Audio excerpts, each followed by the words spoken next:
Existem 118 elementos químicos na natureza, dentre eles os naturais e os artificiais. Mas como podem existir milhões de compostos? Roda a vinheta e deixa que eu te conto.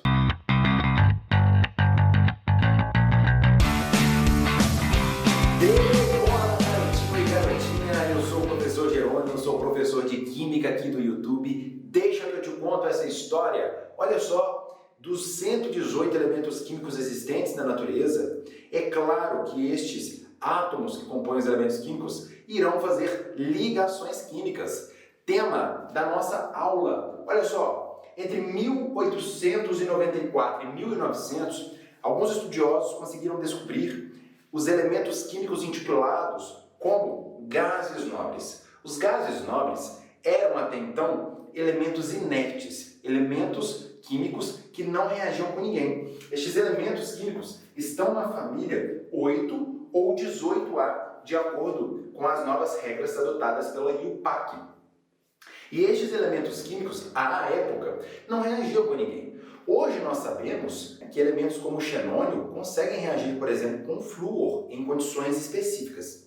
Acontece que alguns estudiosos, como Walter Koss e Lewis, conseguiram trazer algumas reflexões em torno disso. Bom, todos os outros elementos químicos querem se equiparar, querem se igualar aos gases nobres. Dessa forma, todos eles estabelecerão ligações químicas em que eles poderão doar, receber ou compartilhar elétrons. Garotinhos, já tirem um print deste quadro para que vocês tenham em mente a seguinte classificação da tabela periódica. Nós temos o hidrogênio, os metais, os ametais e os gases nobres.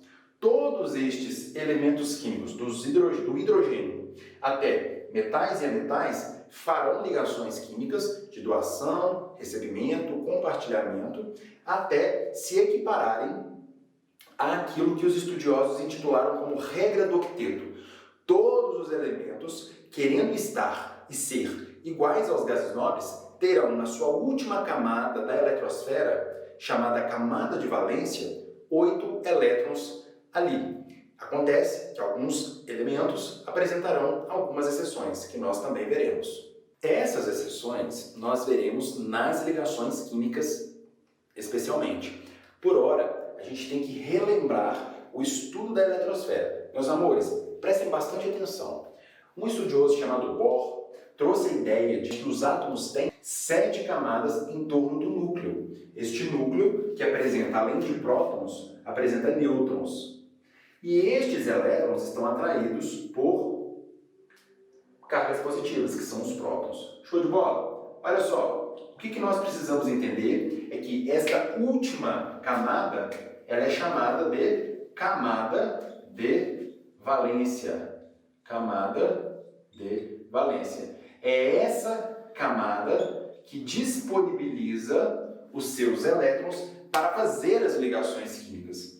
Essa última camada está mais distante do núcleo. Se ela está mais distante do núcleo, ela sofre menos atração por este núcleo. Portanto, os elétrons não estão tão presos ao núcleo e conseguem serem doados, recebidos ou compartilhar com outros elétrons. Por isso, a última camada é tão importante para a gente, porque ela está mais distante do núcleo, menos atraída pelo núcleo e pode fazer ligações químicas. Show de bola, pessoal? Prestemos atenção nisso daqui. Existe a tabela periódica e nessa tabela periódica nós temos uma organização de colunas, famílias ou grupos e de níveis, períodos ou camadas. A ideia de Bohr era colocar que nós tínhamos 7 camadas. São elas chamadas de KLMNOPQ e na classificação atual pela IUPAC, 1, 2, 3, 4, 5, 6, 7. São as 7 camadas que nós temos aqui na horizontal, na tabela periódica. Existiu um estudioso chamado Linus Pauling.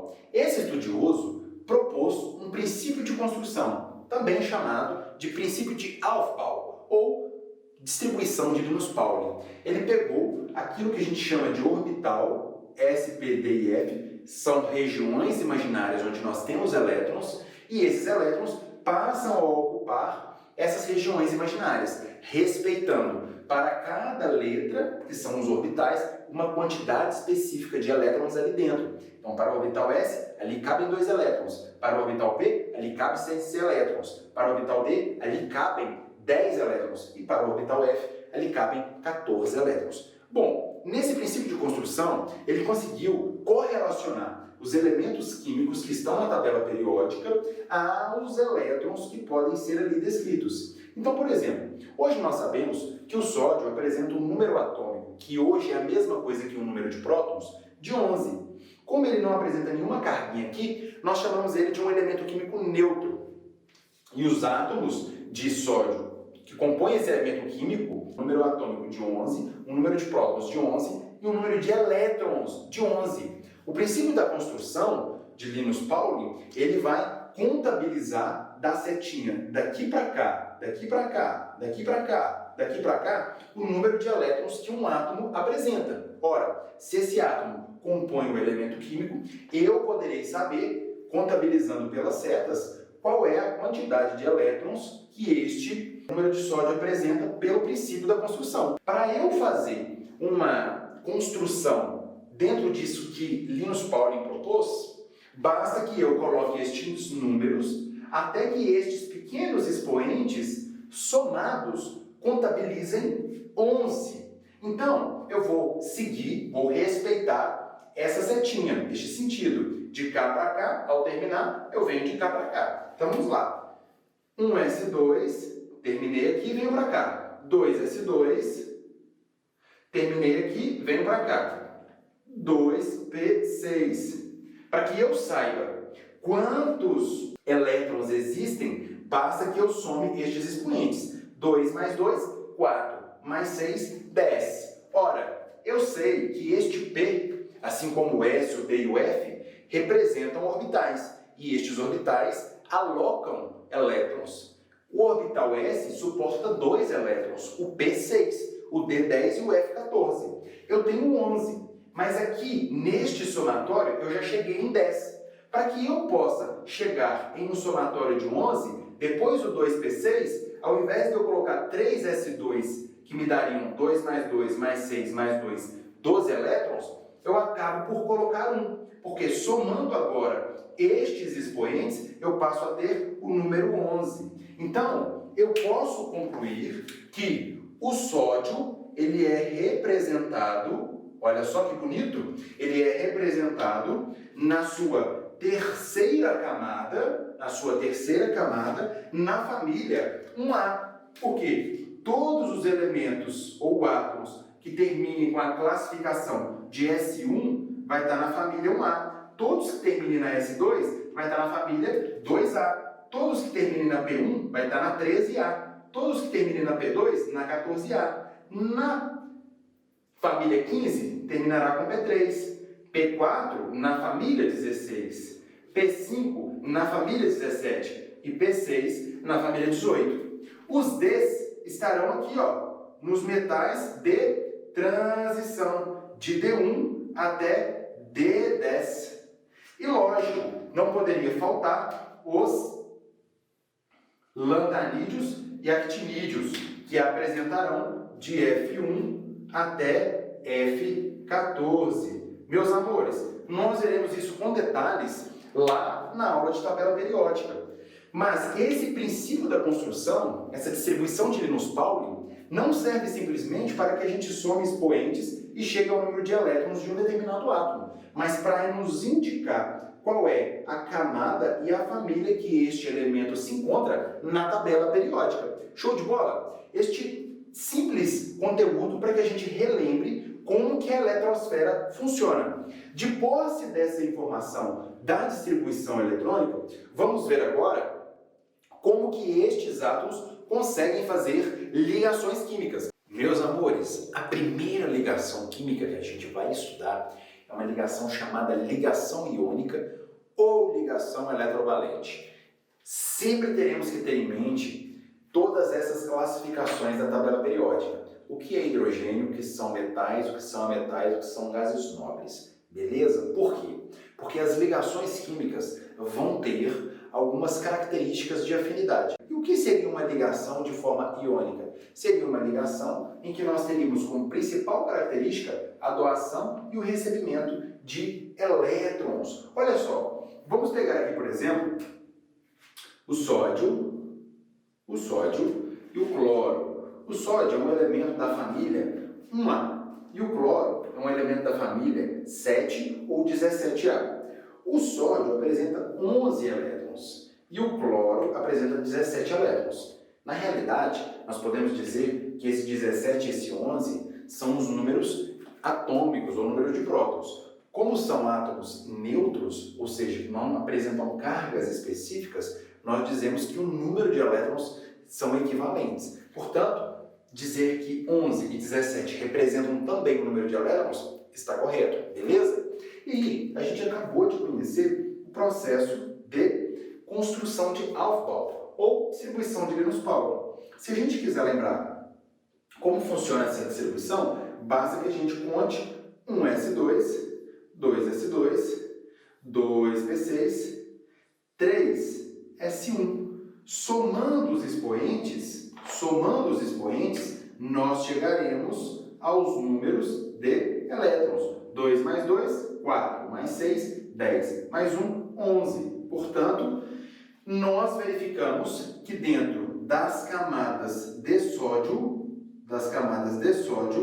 olha lá, nós temos um núcleo e nós temos 3 camadas. 1, 2, 3. Camada 1, camada 2 e camada 3. São 7 camadas. O sódio se encontra na terceira camada. E na sua última camada se encontra apenas um elétron. E na sua segunda camada apresentam 2 e 6 elétrons. Portanto, 1, 2, 3, 4, 5, 6, 7, 8. 2 mais 6 elétrons. Na sua segunda camada tem 8 elétrons. E na sua primeira camada tem 1 e 2 elétrons.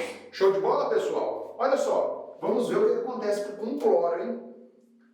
O cloro vai apresentar uma distribuição eletrônica de Linus Pauling ou um princípio de construção de Aufbau de 1s2, 2s2, 2p6, 3s2. Vamos começar a somar, hein? Para a gente não se confundir. 2 mais 2, 4, mais 6, 10, mais 2, 12, mais 3p. Quanto que eu tenho que colocar agora para dar 17? Bom, eu sei que o P pode apresentar, é um orbital que apresenta na proporção de 1 a 6 elétrons. Então eu vou colocar a quantidade de elétrons que contemple e que complete 17 elétrons para o cloro. Portanto, 2 mais 2, 4, mais 6, 10, mais 2, 12, mais 5, 17 elétrons. Isso significa dizer, olha só, que o cloro apresenta 1, 2, 3 camadas. Então ele apresenta um núcleo com seus respectivos números de prótons e, claro, ali dentro os nêutrons, a mesma coisa para o sódio, né? E apresenta o número de camadas específicos, 3. Tio GG, como eu sei qual é a quantidade de camadas que um átomo tem? Basta que eu olhe para o maior número nessa distribuição. O maior número me mostrará as camadas que está ali presente. Como eu tenho 3, eu vou considerar que na camada 1 eu tenho 2 elétrons. Camada 1, 2 e 3. Então na camada 1 eu tenho 2. Na camada 2 eu tenho 2 mais 6. Eu tenho 2 mais 1, 2, 3, 4, 5, 6. Eu tenho 8 elétrons. E na terceira camada eu tenho 7. Olha só, eu tenho 7 elétrons. Meus amores, prestem bastante atenção. O tio disse para vocês que nas famílias da tabela periódica a gente já pode tirar uma relação. Todo mundo que está na família 1A tem um elétron na última camada. Todo mundo que está na família 2A tem 2 elétrons na última camada. Todo mundo que está na família 13 ou 3A tem 13 elétrons na última camada. E assim sucessivamente, certinho? Então a gente está com o cloro. O cloro está na 17 ou 7A. Era para ele ter 7 elétrons na camada de valência. Portanto, quando a gente faz essa distribuição de Linus Pauling, nós notamos, né, que estes elétrons, de fato, apresentam 7 elétrons na camada de valência, tá bom? Na última camada. Meus pincéis caíram aqui. Olha só, como eu quero juntar o sódio ao cloro, né, eu tenho que verificar como que este sódio, em relação ao cloro, faz uma ligação chamada iônica. Bom, eu sei que o sódio é um metal. Olha só, o sódio é um metal. Eu sei que o cloro é um metal. Agora, olhem só o que o tio vai fazer. Ele vai pegar essas camadas e vai transportar para cá. Ele vai pegar essas camadas e vai transportar para cá. Eu sei que na primeira camada eu tenho 2 elétrons. Na segunda camada eu tenho 8 elétrons. Eu tenho 8 elétrons. 2, 4, 6, 8 elétrons. E na última camada eu tenho 7. Eu tenho 7. Não é isso? Então, o que é que eu posso considerar? Que estes 2 átomos passarão a fazer uma ligação química. E essa ligação química receberá um nome. É um nome chamado ligação iônica. Por quê? A principal característica da ligação iônica é a doação e o recebimento de elétrons. Então, eu tenho que ter sempre 8 elétrons na camada de valência destes átomos, na maior parte das vezes, porque nós temos exceções, né? Então, o que a natureza entende? A natureza entende que se o átomo de sódio doar o seu último elétron da última camada para a última camada do cloro, este elétron passa a compor aqui, olha só, a camada do cloro. Então eu terei 1, 2, 3, 4, 5, 6, 7, 8. Eu passo a ter 8 elétrons na última camada do cloro. Portanto, o cloro fica estável. Mas quando eu vou avaliar essa última camada do sódio, ela não tem mais nenhum, ela tinha 1. Ela precisaria de 7 para ficar estável e igualzinho aos gases nobres. Mas o que seria mais fácil? Este 1 elétron do sódio ser transferido para o cloro ou estes 7 elétrons do cloro serem transferidos para o sódio? Bom, eu gastaria mais energia para transferir 7 elétrons do cloro para o sódio. Então o sódio, dentro dessa realidade energética, resolve doar o seu último elétron da sua última camada para o cloro. O cloro atingiu sua estabilidade, ele está ok, ele está com 8 elétrons na última camada, que é chamada de camada de valência. Mas e o sódio? O sódio ele não tem 8 elétrons ainda na sua camada de valência. O sódio ele tinha 1 e esse único 1 foi doado para o cloro. O que passa a ser considerado então? É como se essa última camada deixasse de existir aqui, né? Ela existe na realidade, ela está aqui presente, mas vai ser avaliada a sua penúltima camada. A sua penúltima camada passa a ter 1, 2, 3, 4, 5, 6, 7, 8. Eu tenho então 8 elétrons na penúltima camada do sódio e 8 elétrons na última camada do cloro. E então, tanto o sódio quanto o cloro estão estáveis. Mas, tio, por que a penúltima camada? Porque este elétron que estava na última camada do sódio foi doado para o cloro. Então é como se essa última camada deixasse de existir e a penúltima camada passasse a ser a última, passasse a ser a camada de valência. E sendo a camada de valência, ela agora estaria completa, assim como a última camada do cloro. Portanto, os 2 átomos estão com as últimas camadas completas e estão, portanto, estáveis. Estando estáveis, estão parecidos com os gases nobres, com 8 elétrons na camada de valência, respeitando a regra do octeto. Meus amores, na natureza, nós sempre prezaremos por equilíbrio. E este equilíbrio vem muitas vezes por trocas energéticas. Neste caso, por ligações químicas que estão sendo doadas, no caso, doados os elétrons e recebidos os elétrons, estabelecendo, portanto, este equilíbrio. Little boy, little girl, tio GG nunca te deixa na mão. Preste atenção. Na maior parte das vezes, a gente pode identificar uma ligação iônica como uma ligação entre um metal e um ametal. Só que nós temos que considerar que Linus Pauling notou que os átomos possuíam uma tendência de atrair elétrons para si, o que ele chamou de eletronegatividade. Então, cada átomo apresentava um valor de eletronegatividade, ou seja, uma tendência de doar ou receber elétrons ou até mesmo de compartilhar, beleza? Vocês não precisam decorar esses valores. Esses valores, caso sejam pedidos para vocês em prova, em vestibulares, tem que ter uma tabela para isso, beleza? Mas olha só, o que Linus Pauling pensou é que sódio, por exemplo, apresentaria uma eletronegatividade de 0,9 e que cloro apresentaria uma eletronegatividade de 3. Então ele disse assim, olha, para eu saber efetivamente qual é esse valor, né, eu posso fazer uma variação. E a variação é sempre maior menos menor, beleza? Então eu vou fazer uma variação de eletronegatividade. Sendo maior menos o menor, eu tenho 3 menos 0,9. Portanto, a minha variação é igual a 2,1. Essa variação energética, meus amores, ela mostra para a gente o seguinte, todos os números em que a eletronegatividade seja maior ou igual a 1,7, eu vou ter, com toda certeza, uma ligação do tipo iônica. Se a minha diferença de eletronegatividade der maior do que 1,7, maior ou igual, é claro, né, nós vamos considerar essa ligação como uma ligação iônica. Olha só, botei um outro exemplo. O cálcio, o cálcio e o flúor apresentam também números de eletronegatividade. O cálcio apresenta o número 1 e o flúor apresenta o número 4. Se eu fizer aqui uma variação de eletronegatividade, a variação, eu sei, esse delta representa o maior menos o menor. 4 menos 1.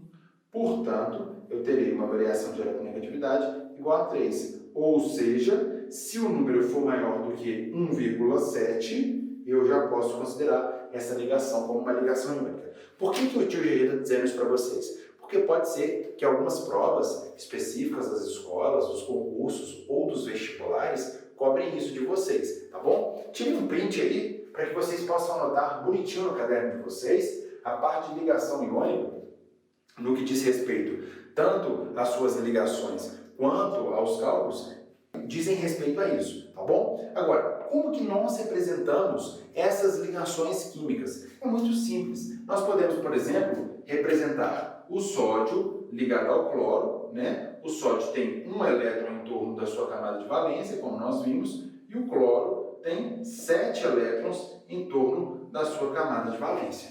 Então tem aqui um processo de doação e recebimento, ok? Doação e recebimento. Sem sofrimento, né, meu povo? Sem sofrimento. Agora nós temos um cálcio e 2 flúors. Ai, tio, eu não sei identificar como que eu tenho um cálcio e 2 flúors. O tio vai deixar aqui para vocês, olha, um card da aula de Química Zero, em que ele vai explicar o que são átomos, moléculas, o que são coeficientes estequiométricos, índices estequiométricos ou atomicidades, tá bom? Então, estes númerozinhos pequenininhos, que são números subscritos, representam para nós o número de átomos. Eu tenho um átomo de cálcio, ele está aqui implícito, oculto, ele não está aparecendo, mas eu sei que é 1, tá? Quando não aparece é 1, é como se fosse na matemática 1x, eu não escrevo 1x, eu coloco só x, beleza? Aqui na química, quando não aparecer o númerozinho, eu sei que é 1. Então eu tenho um cálcio e 2 flúors. Olha só que beleza, eu tenho 2 flúors e um cálcio. Olha lá, e um cálcio. O cálcio é um átomo que compõe um elemento químico que está na família 2A. Ora, se ele está na 2A, ele tem 2 elétrons em torno dele. Se a gente fizer a distribuição eletrônica ou o princípio de Aufbau, a gente vai ver que esses 2 elétrons vão sobrar lá na última camada, beleza, meu povo? E o flúor, ele está na 7A. Se a gente também pegar o seu número atômico, fizer a distribuição de Linus Pauling, a gente vai ver que ele tem 7 elétrons em torno dele. Então, o que é que vai acontecer? Esse cálcio passa, então, a doar um elétron para este flúor e o outro elétron para este flúor. Tio, beleza, o flúor aqui ficou com 8 elétrons e este daqui ficou com 8 elétrons. E o cálcio, como é que ele faz para ficar estável? Bom, a gente sabe que assim como o sódio, o cálcio vai ter a sua última camada quase que inexistente, ela vai existir somente de fanchada, porque os seus elétrons da última camada foram doados. mas a sua penúltima camada está completa. E se a sua penúltima está completa, o cálcio passa a estar estável e os flúors também. Portanto, a representação aqui para a gente, né? Olha só que beleza. Ela passa a vigorar de forma que cálcio e flúor fiquem estáveis. Tirem um print deste quadro, né? Para que a gente possa passar para as características dos compostos iônicos. Vamos nessa. Queridão e queridona, dá um gole de pinga aí, só um pouquinho, tá? Antes da gente entrar nas características dos compostos iônicos, vamos ver a determinação da fórmula de um composto iônico. A fórmula mínima, beleza? Então, olha só, geralmente a gente vai ter aqui o que a gente chama de cátion, tá? E ânion. Cátion e ânion. O cátion é sempre aquela espécie que vai perder elétrons. Perder. Olha só, não lembra uma cruz, esse sinalzinho aqui? Olha uma cruz. Morreu, perdeu. Então, o cátion sempre perde elétrons e o ânion sempre ganha elétrons. Essas características, né, de perda e ganho de elétrons são dos íons. Então, íons são cargas que podem perder ou ganhar elétrons. Show de bola, pessoal? Olha só, quando a gente então tiver um J que tiver uma carga positiva e um M que tiver uma carga negativa, eu vou fazer o famoso troca-troca. Olha só, o J que tem uma carga mais 1 vai vir aqui para o M. E o M que tem uma carga menos 2 vai vir aqui para o J. Só que eu não vou pensar em sinal, eu apenas vou levar os números, tá bom? Então, quando eu quiser descobrir a fórmula química de J e M ao fazerem uma ligação iônica de doação e recebimento, o 2 do M vem para o J e o 1 do J vai para o M. E eu não irei me preocupar com os sinais, tudo bem? Ou seja, eu precisarei de 2 J's para estabilizar um M, assim como eu precisarei de um M para estabilizar 2 J's.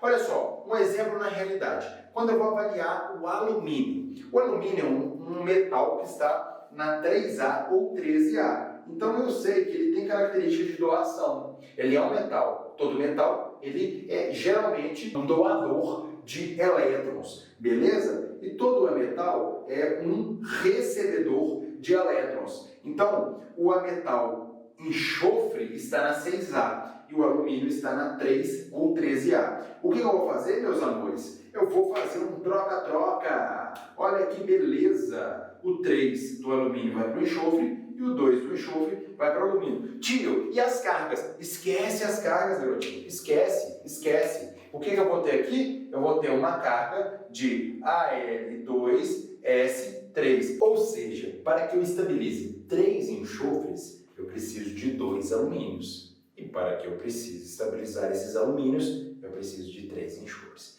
Beleza? Então, olha só, meus amados. Agora sim, depois desse golinho de pinga, vamos de uma vez para a característica dos compostos iônicos. Garotinho e garotinha, vamos às características das propriedades dos compostos iônicos. Observem bem, as características principais são: esses caras são sólidos a temperatura ambiente, ou seja, 25 graus Celsius e 1 atm, beleza? O que mais? Apresentam elevados pontos de ebulição e fusão, de tal forma que também apresentem um retículo cristalino. O que é um retículo cristalino? Os íons estão distribuídos de tal forma, tão intensa ali nas ligações químicas, né, que nós vamos fazer com que estes retículos, estes cristais, apresentem um altíssimo ponto de fusão e ebulição. Por exemplo, garotinho e garotinha, o NaCl apresenta um ponto de fusão de 805 aproximadamente graus Celsius, ou seja, é um altíssimo ponto de fusão, beleza? Graças à estrutura desse retículo cristalino, uma organização física e química que permite com que eles apresentem esses pontos de fusão e ebulição altos, beleza? Meus amores, e a última característica é que fundidos ou em água, eles apresentam uma característica de condução de eletricidade. O que é uma coisa fundida? É quando ela passa do seu estado sólido para o estado líquido. E o que é uma coisa em água ou no seu estado aquoso? Quando eu pego, por exemplo, um sal e coloco em água, agito e ali eu tenho a dissolução de um sal, beleza? Então olha só, se eu pegar esse sal líquido, colocar aqui dentro, ou seja, se eu colocar ele sólido, fornecer temperatura, ele sólido, fornecer temperatura de forma que ele passe de sólido para líquido, ele vai conduzir uma corrente para estes eletrodos e estes eletrodos acenderão essa luz, beleza? Então, quando eu faço o processo de fusão, ou seja, forneço temperatura para uma coisa que é sólida, se transforma em líquida e passa essa energia para os eletrodos, eu estou conduzindo a corrente elétrica. Da mesma forma, acontece se eu colocar esse sal, esse NaCl, em água. Se eu der uma agitação mecânica ali, de forma que eu faça um processo de dissolução, eu dissolva o sal em água, eu consigo fazer a condução, né, do impulso elétrico para os eletrodos, dos eletrodos para a lâmpada e acender essa luz. Agora, se eu pegar somente o sólido, o NaCl sólido, sem água aqui, somente ele sólido, ele não conduz corrente elétrica. Beleza? Meus amores, essa é uma característica da propriedade dos compostos iônicos. Líquidos e aquosos conduzem a corrente elétrica, mas sólidos não conduzem a corrente elétrica. De forma que líquidos e aquosos vão fazer essa lâmpada aqui acender num circuito montado, mas os sólidos não conseguem acender essa lâmpada de uma forma solitária, beleza? Então, vamos às ligações químicas covalentes. Vamos nessa. Garotinho e garotinha, vamos a mais um tipo de ligação química. Agora, a ligação covalente. Na realidade, a maior parte das ligações é feita por ligações covalentes, cuja principal característica, meus amores, é o compartilhamento de elétrons. Já estou dando espaço para vocês tirarem aquele printão, não é isso? E aí, esses compartilhamentos contribuem para que os átomos consigam estabelecer as suas estabilidades, obedecendo àquela famosa regra chamada regra do octeto. Muito bem, para que nós não nos esqueçamos mais uma vez, aqui está a tabela periódica, em linhas gerais, né? Guardando as devidas proporções, claro, com a sua respectiva classificação, em que eu tenho hidrogênio, metais, ametais e gases nobres. Nós sabemos que as ligações covalentes ocorrem entre ametais e ametais ou ametais e hidrogênio. Vamos destacar para que a gente tenha clareza dessa realidade. Ou seja, as ligações covalentes acontecerão entre os elementos que estão nessa região da tabela periódica, entre eles próprios, né, ametal e ametal, ou entre ametais e hidrogênio. Vamos a alguns exemplos. Este daqui é o ácido clorídrico, composto pelo elemento químico hidrogênio e pelo elemento químico cloro. Os átomos de hidrogênio compartilharão elétrons com os átomos de cloro, diferentemente do que a gente aprendeu sobre as ligações iônicas ou eletrovalentes. Por quê? Essas ligações iônicas, elas dão e recebem elétrons. Alguns átomos doam elétrons, outros recebem elétrons, buscando a estabilidade dentro daquilo que a gente aprendeu lá no princípio da construção, o princípio de Aufbau, ou distribuição de Linus Pauling, beleza?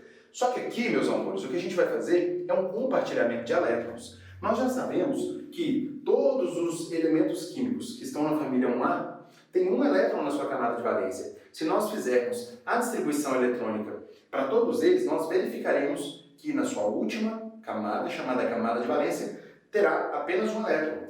Todos os elementos da família 2A apresentarão somente 2 elétrons na última camada, a camada de valência. Os elementos da 3A apresentarão 3 elétrons na camada de valência. Da 4A ou 14A apresentarão 4 elétrons na camada de valência. Na 5A, 5 elétrons na camada de valência e assim sucessivamente. Muito bem, o hidrogênio está na família 1A.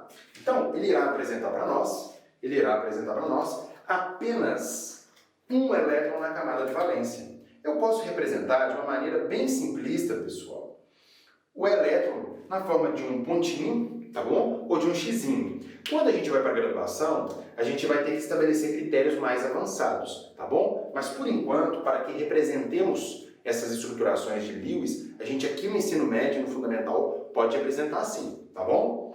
Eu sei que o hidrogênio está na família A, portanto ele apresenta um elétron na sua última camada, a camada de valência. E o cloro está na família 7A, a família dos halogênios. Ele apresentará 7 elétrons na sua última camada, que é chamada camada de valência. Como eu sei isso na prática, tio? Basta que eu faça a distribuição eletrônica. Eu vou verificar que na sua última camada lá terão 7 elétrons e aqui uma, tá bom? Então, o que estes átomos irão fazer, que compõem estes elementos químicos? Eles irão fazer a sua principal característica, que é o compartilhamento de elétrons, ok? Então, eles, ao invés de um doar e o outro receber, eles farão o que a gente chama de balão de compartilhamento. Esse balão de compartilhamento passa a envolver os elétrons tanto para um átomo quanto para outro. Então a gente vai ver que agora o hidrogênio ele passa a apresentar 2 elétrons, porque agora os seus elétrons são os elétrons que estão dentro deste balão. E o cloro passa a apresentar 2, 4, 6, 7, 8 elétrons na sua camada de valência. Portanto, o cloro está estável. Agora, o hidrogênio, ele não completa 8 elétrons na sua última camada, a camada de valência.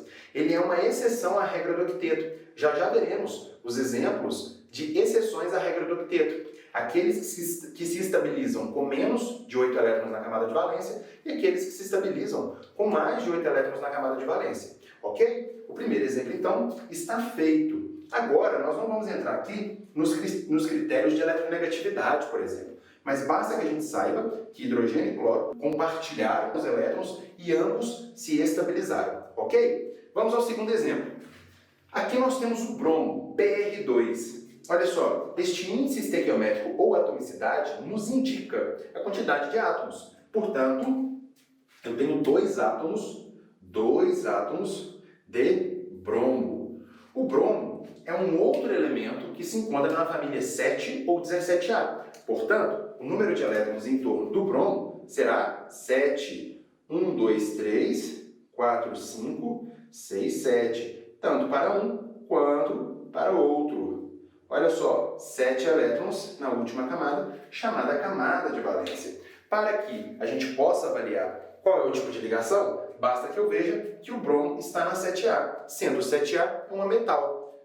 A metal com a metal fará uma ligação covalente, ok? Então, agora a gente estabelece aqui o nosso balãozinho de compartilhamento. Olha lá, que beleza! Esse balãozinho de compartilhamento irá nos mostrar que efetivamente eles compartilham ambos os elétrons. Então, tanto este bromo aqui passa a ter 8, quanto este bromo. 2, 4, 6, 7, 8. Este bromo está estável. Este daqui agora, 2, 4, 6, 7, 8. Ele também passa a ser estável.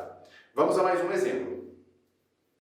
Garotinho e garotinha. Olha só, mais um exemplo para a gente fixar e deixar o nosso caderno bem bonito, beleza? Olha só, aqui nós temos uma molécula chamada amônia. Ela é composta por nitrogênio, um elemento que se encontra na família 5A ou 15A, portanto é um ametal, e eu tenho aqui hidrogênios, eu tenho 3 átomos de hidrogênio, ou seja, uma ligação entre um ametal e um hidrogênio fornecerá para a gente uma ligação covalente. Show de bola! Olha só, a gente sabe que o hidrogênio está na família 1A. Portanto, os 3 hidrogênios apresentarão um elétron na camada de valência. E o nitrogênio está na família 5A. Então, ele apresentará para nós 5 elétrons na sua última camada, chamada camada de valência. E aí, o que eles farão? Já que eles fazem uma ligação chamada covalente, eles compartilharão estes elétrons, o que levará a uma estabilidade a todos eles.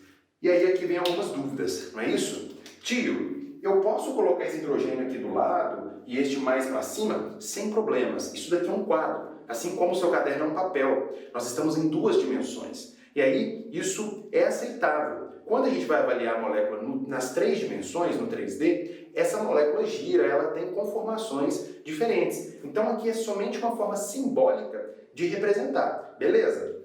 Outra coisa, estes elétrons aqui, que são elétrons não ligantes, são elétrons que sobram no que diz respeito ao compartilhamento, não tem problema, eles ficarão ali mesmo. Mas o o que é interessante para a gente é que o nitrogênio, junto aos 3 hidrogênios, todos eles conseguiram a sua estabilidade, suas estabilidades, ok? Respeitando a regra do octeto. Claro que o hidrogênio é uma exceção à regra do octeto, mas ainda assim está estável. Vamos ver agora as representações. Essas representações, elas são estruturações de Lewis, ok? Como que seriam essas representações? Muito simples. Basta que a gente coloque os átomos ligados. Representação. Então, se no exemplo 1 a gente colocou o HCl e no exemplo 2 a gente colocou o Br2 e no exemplo 3 a amônia, a gente pode representar das seguintes formas. Não é isso? Eu posso representar o H ligado ao Cl. Olha só, eu ponho um traço. Esse traço, meus amores, irá representar para nós, né? E para todos aqueles que estudam química, representará uma ligação química, tá bom? O Br, a mesma coisa. Olha só, esse traço representa o balãozinho lá pra gente, o balãozinho de compartilhamento, tá certo? E não será diferente para o nitrogênio e os seus respectivos hidrogênios. Nós teremos aqui, olha só, ligações químicas que contribuirão para a estabilidade de todos eles. Tudo certo, meus amores? Comumente, a gente consegue notar que outros exemplos aqui mostrariam para a gente, como é o caso, né? Vou colocar na forma de um exemplo 4 para a gente. Olha só, para a gente aprofundar um pouquinho mais. Seria o caso da molécula de gás carbônico. Ora, uma dica para vocês, quando eu tiver uma moléculazinha assim, eu posso colocar um desses átomos aqui no meio, tá? Então, o que a gente vai trabalhar? A gente vai pegar o carbono, que é o que tem o menor número de átomos, a gente vai colocar ele no centro. Uma dica para vocês, para facilitar a vida de vocês, tá bom? Eu coloco o carbono no centro. Sempre que eu tiver uma molécula maior, com muitos átomos, eu pego aquele elemento químico que apresenta a menor quantidade e boto ele no centro, tá bom? E posso colocar um oxigênio de cá e o outro oxigênio de cá. Ora, eu sei que o carbono está na família 4A, então ele é um ametal. E eu sei que o oxigênio está na família 6 ou 16A. Está bem aqui, ó, na 16A ou 6A. É um calcogênio. Sei que ambos são ametais, portanto, farão compartilhamento de elétrons. O que eu tenho que saber aqui é quantos elétrons eles irão compartilhar. Quantos elétrons eles irão compartilhar. O oxigênio tem 6, porque ele está na 6A, e o carbono, ele tem 4, porque ele está na 4A. O oxigênio precisa fazer 2 ligações para chegar até 8, porque ele já tem 6. Ele, fazendo 2 ligações, ele chega até 8, certinho? Tanto para um oxigênio quanto para outro. Agora, o carbono, ele está na 4A, portanto, ele precisa fazer 4 ligações. Então, observem vocês que estes oxigênios se ligarão aos carbonos. E nessas ligações eles buscarão as suas estabilidades. Olha lá, então eu posso fazer aqui, ó, um balãozinho para cá, outro balãozinho para cá. Vamos contar quantos elétrons este oxigênio tem? 1, 2, 3, 4, 5, 6, 7, 8. Este oxigênio está estável. Vamos contar este carbono. 1, 2, 3, 4, 5, 6. Ele ainda não está estável, assim como o outro oxigênio também não está estável. Mas se eles fizerem o mesmo procedimento de compartilhamento de elétrons, talvez eles fiquem estáveis, não é isso? Então este oxigênio a gente já notou que ele está estável. E este carbono? Agora ele passa a fazer 1, 2, 3, 4, 5, 6, 7, 8. O carbono também está estável. Agora o oxigênio? 1, 2, 3, 4, 5, 6, 7, 8. Todos, meus amores, estão estáveis. Portanto, esta molécula, que é o gás carbônico ou dióxido de carbono, é uma molécula muito trabalhada na química, ela está estável, graças às ligações químicas do tipo covalente. A sua representação, portanto, poderia e pode ser com 2 ligações químicas. Então, algumas moléculas, elas não farão apenas uma ligação química, elas farão 2 ligações químicas e, quem sabe, até 3, dependendo da estruturação da molécula. Elas podem fazer 3 ligações químicas. Ok, meus amores? Então, só para que fique representado e vocês conheçam a realidade das ligações covalentes. Tirem um print para que a gente possa ir para o próximo quadro. Vamos nessa! Ainda em ligações covalentes, meus amores, nós temos aquela proposta de Linus Pauling, que nos diz que a gente pode também calcular uma ligação iônica ou covalente pela sua eletronegatividade, que nada mais é do que a tendência que um átomo tem em atrair elétrons para perto de si, beleza? Mas na nossa aula de polaridade, a gente vai estudar um pouco a eletronegatividade e, principalmente, estudaremos a fundo a eletronegatividade na aula de tabela periódica, que é uma propriedade periódica da tabela, tá bom? Olhem só. De acordo com Pauling e seus experimentos, ele conseguiu verificar que cada átomo consegue ter uma força elétrica, uma força magnética que puxa esses elétrons para si. Beleza? Então, olha só, cada um dos átomos que a gente está vendo aqui, que compõem esses elementos químicos, apresenta a sua respectiva eletronegatividade.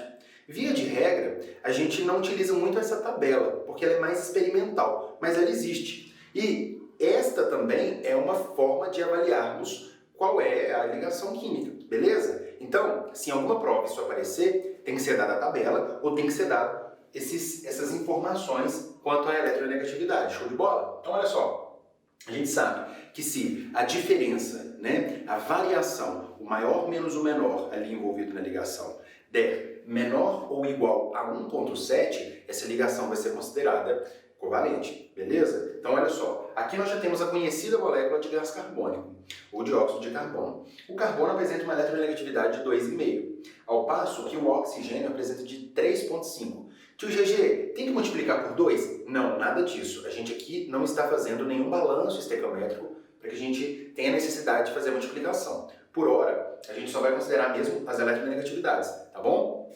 Então a gente vai pegar aí 3,5, que é o maior, menos o menor. Afinal de contas, toda variação diz respeito a isso, não é verdade?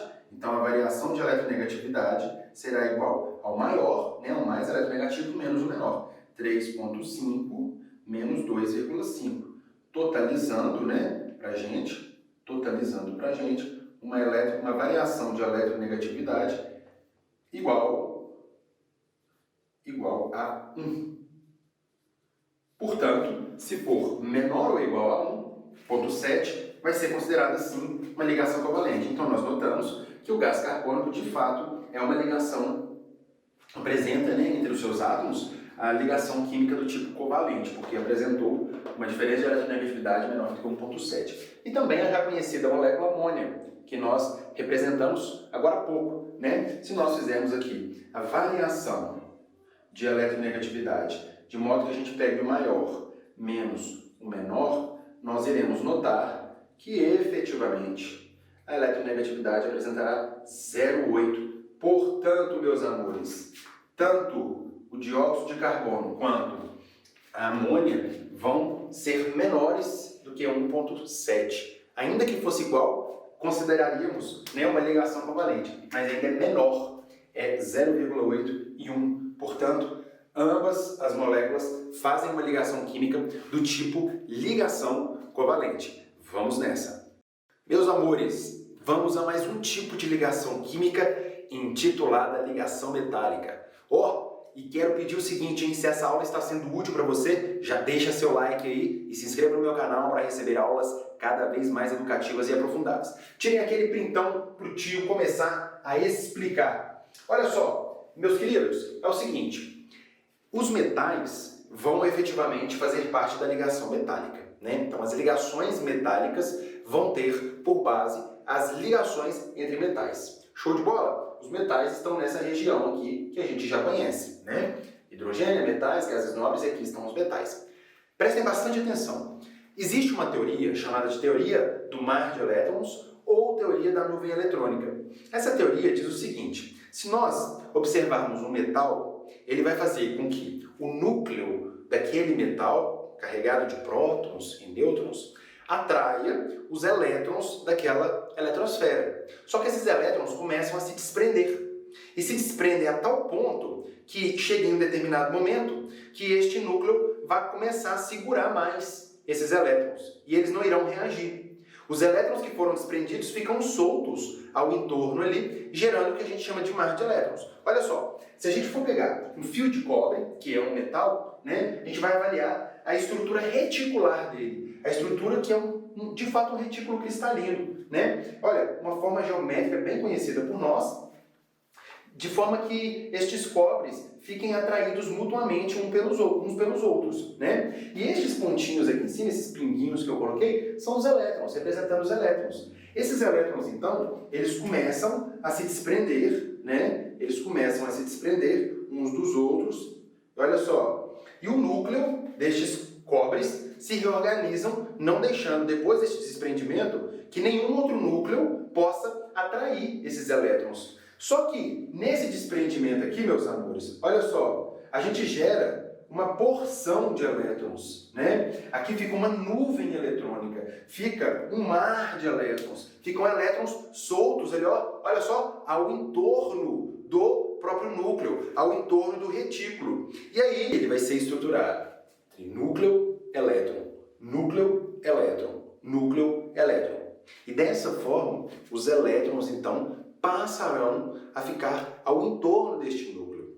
Dessa forma, a gente pode falar que os metais são excelentes em conduzirem a corrente elétrica, conduzirem o calor, porque estes elétrons ao entorno dos metais permitem que eles levem a energia que ali esteja.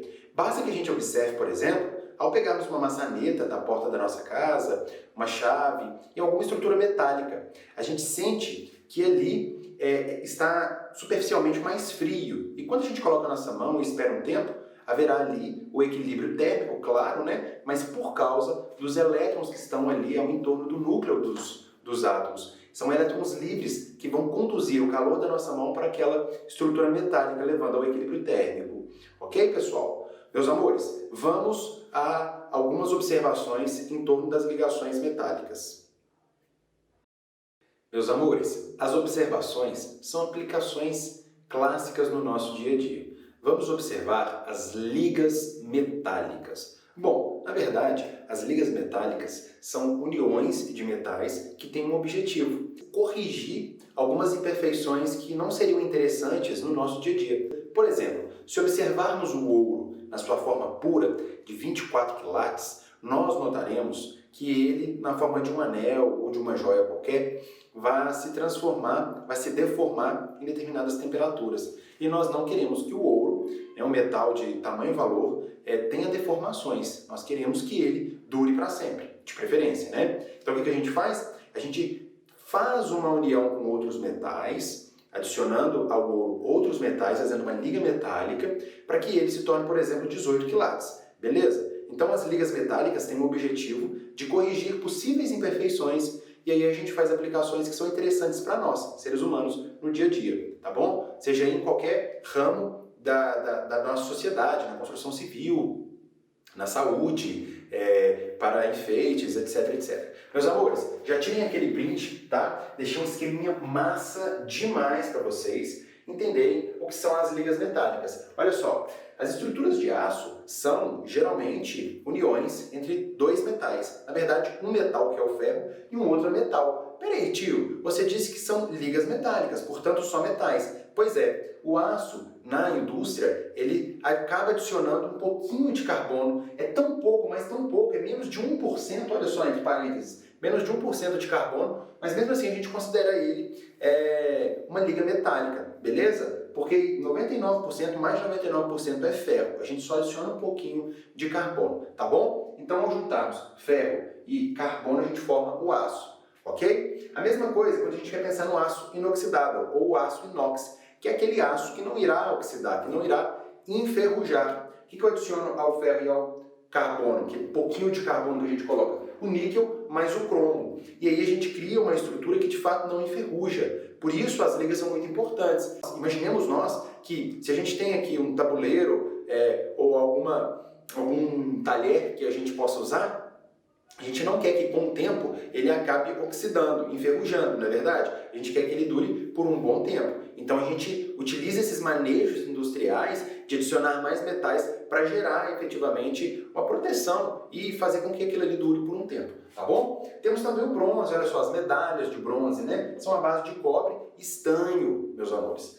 Temos o latão, que é a base de cobre e zinco também. Nós temos aí muitas estruturas, né, com essas ligas na própria construção civil, em tudo que a gente utiliza, a gente de alguma forma trabalha com isso daqui. E o ouro, como eu disse a vocês, ele vai receber também esse manejo para justamente não se deformar. Então, o ouro que a gente mais trabalha é o ouro 18 quilates. E ele vai ter uma cor específica dependendo do metal que a gente ali trabalhar. Então, por exemplo, a gente tem o ouro amarelo, o ouro branco e o ouro rosé. No ouro amarelo, a gente tem o cobre, a prata e o próprio ouro. No branco, a gente tem o ouro e a prata. E no rosé e o cobre. Então a cor vai ser de acordo, né? Vai estar em consonância com o tipo de metal que a gente trabalhar ali. Show de bola, meus amores? Por isso, ele não é 100% ouro, ele tem 75%. Por quê? Porque a gente adicionou outros metais. Se 24 quilates tem 100%, né? 18 quilates vão apresentar para a gente 75%. Meus amores, temos por fim a amálgama, dentro de várias ligas metálicas que a gente trabalha. Essas são as mais usuais que a gente tem aí no nosso meio, né? Então a amálgama vai trabalhar a base de mercúrio, ouro e mercúrio e prata. Então, estes são os exemplos de ligas metálicas que eventualmente podem aparecer nos concursos, nas provas para vocês. Olha, uma aula aprofundada. Se realmente está ajudando vocês, deixa um likezão aí para ajudar o tio, beleza? Vamos para as características agora e algumas observações em torno das ligações. Vamos nessa.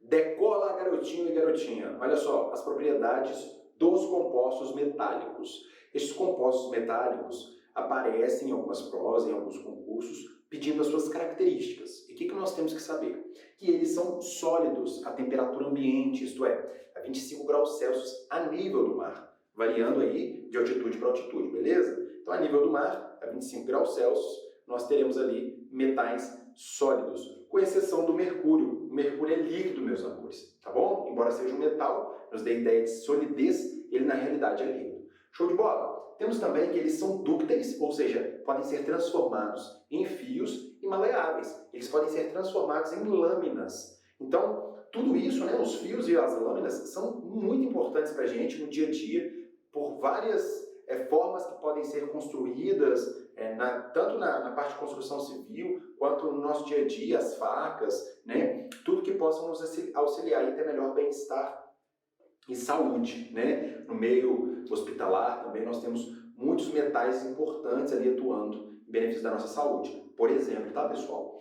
Brilho metálico tem um brilho característico. Os metais, eles podem também tilintar, né, aquele barulho quando a gente vai amolar uma faca, né, o açougueiro vai ali, ou um churrasqueiro amolar a faca, dá aquele barulhinho específico dos metais. E são bons condutores de energia, tanto de eletricidade quanto de calor. Então, olhem só, tirem aquele printão e vamos a algumas observações finais da nossa aula, beleza? Vamos nessa!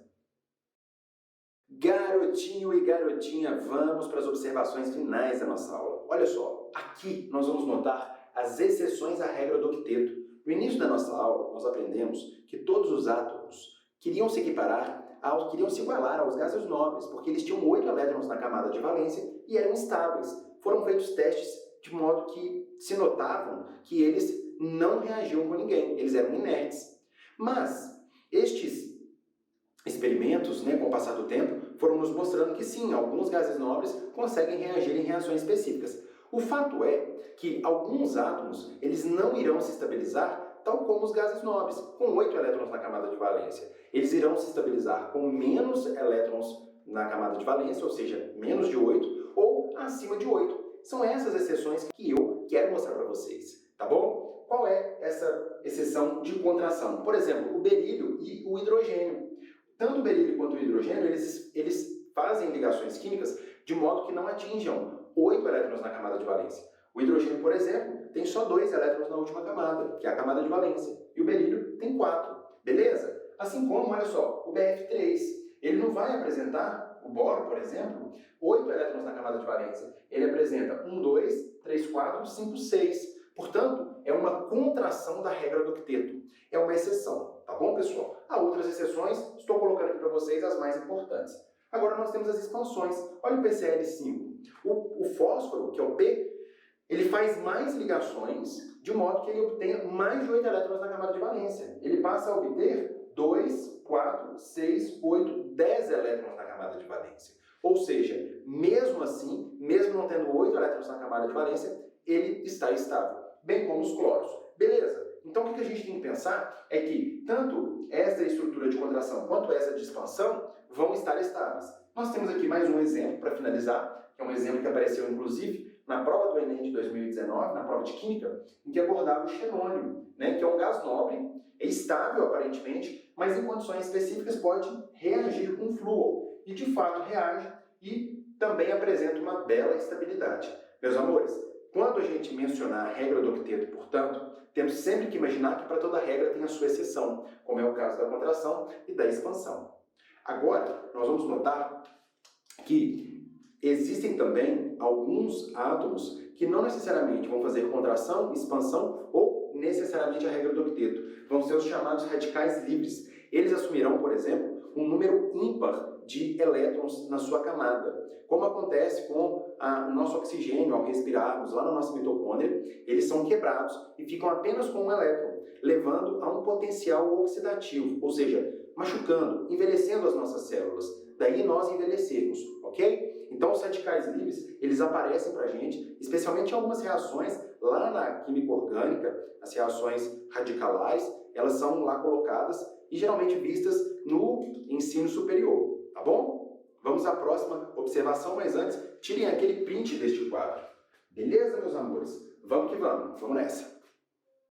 Meus amores, olhem só, agora vamos a outra característica observacional. Nós vamos ver que existem as ligações chamadas ligações coordenadas. Elas são apresentadas nos materiais didáticos, mas dificilmente aparecem no Enem, por exemplo, nos vestibulares tradicionais. Tem mais chance de aparecer nos concursos também. Por isso, o tio está colocando aqui para vocês. Olha só, essas ligações antigamente eram chamadas de ligações covalentes ativas. Qual é o conceito? Qual é o lance aqui? São determinados elétrons que sobram em um átomo e esses elétrons podem ser doados ou compartilhados, beleza? Para ajudar na estabilidade daquele átomo que esteja precisando. Então, por exemplo, aqui nós temos uma molécula muito legal, que é a molécula de ozônio. Ela que protege o planeta Terra, é um verdadeiro filtro, né? Impede que os raios UVA e UVB penetrem aqui e nos levem, por exemplo, ao câncer de pele, né? Causem algumas mutações nos nossos DNAs.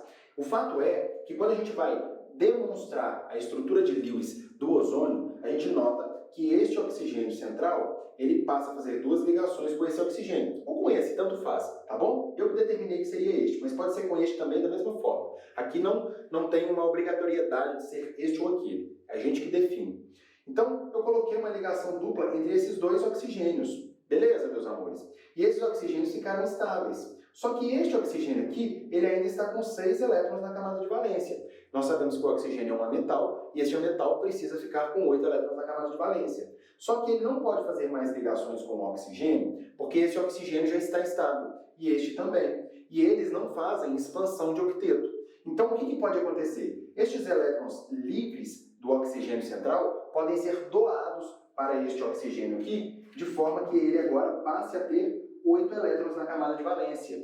E a estrutura fica completamente estável. Nós sabemos que na realidade hoje, com a química orgânica, que essa estrutura faz o que nós chamamos de deslocalização de elétrons, o fenômeno da ressonância. Mas este assunto, só para que vocês saibam na íntegra o que funciona aqui, ele é mais explicado na química orgânica. Aqui na química inorgânica, a gente tem que explicar pelo molde das ligações químicas. Então, antigamente existiam as ligações dativas, né? Hoje chamadas de ligações coordenadas, que vão levar à estabilidade da mesma forma. Na química orgânica, nós chamamos isso daqui de ressonância. Os elétrons ficam se deslocalizando entre os orbitais ali dos oxigênios, ok? Vamos ver aqui como é que funcionam em moléculas ternárias. Eu coloquei para vocês, meus amores, o ácido sulfúrico, o ácido fosfórico, né? E aqui um derivado do ácido nítrico. Olha só, quando a gente vai observar o ácido sulfúrico, qual é a dica aqui que eu dou para vocês? O enxofre, ele é o elemento que tem menor número de átomos, então eu coloco ele no centro. Eu sei que o enxofre apresenta 6 elétrons na última camada, porque ele está na 6A. Então tem 1, 2, 3, 4, 5, 6. Só que esses dois aqui, ó, já estão ligados aos oxigênios, levando a estabilidade do oxigênio. E aí, ele, por consequência, acabou se estabilizando, porque ele passa a ter aqui 1, 2, 3, 4, 5, 6, 7, 8 elétrons. Ele está estável. Mas estes oxigênios aqui de cima e de baixo não estão estáveis. O que ele pode fazer? Pegar estes elétrons que estão livres, não estão ligando a ninguém, são elétrons não ligantes, e doá-los para os oxigênios. E com essa ligação coordenada, ou ligação dativa, esses oxigênios aqui mais externos, os de cima e de baixo, passam a receber esses 2 elétrons e passam a ficar com 8 elétrons na camada de valência. Os hidrogênios já estão estabilizados e esses oxigênios já estão também estabilizados, porque fazem uma ligação com o enxofre e depois eles fazem a ligação com o hidrogênio. Beleza? Mais ou menos o mesmo raciocínio aqui para o fósforo. O fósforo está na 5A, ele tem 5 elétrons em torno da sua última camada, né? E está aqui ligado a alguns oxigênios. Observemos, 2, 4, 6 e já completou 8 elétrons na sua camada de valência com estes elétrons livres. Tá bom, meus amores? Mas, vendo que tem um oxigênio ali precisando de ajuda, de estabilizar-se, ele doa esses seus 2 elétrons não ligantes para estes oxigênios. Estes 2 elétrons não ligantes, a aumentar, aqui que tinha 6, passa a ser 8. E aí o oxigênio fica estável, todos os demais também estão estáveis. A mesma coisa acontece aqui com esse derivado do ácido nítrico, né? Nós temos aqui, ó, o nitrogênio da família 5A, tendo 5 elétrons em torno da sua última camada, que é a camada de valência. Então já tem 1, 2 ligações, 3, 4, 5. Ok, aqui ele tem 2 elétrons livres, e aqui ele passa a ter 1, 2, 3, 4, 5, 6, 7, 8. Ele já está com 8 elétrons na última camada. Como esses 2 elétrons não estão ligando a ninguém, eles podem ser doados para o oxigênio, que estava ali sozinho, sem fazer qualquer ligação, que tinha apenas 6 elétrons na sua última camada, e que agora passará a ter 8. Meus amores, tirem um print deste quadro, anotem. Quero dizer o seguinte, se essa aula foi útil, valorize o trampo do professor aí, já chega de voadora com os 2 pés no like, se inscreva no meu canal para receber muitas aulas aprofundadas, educativas e que possam te auxiliar nos seus concursos, nas suas provas, nos seus estudos. Beijo no coração.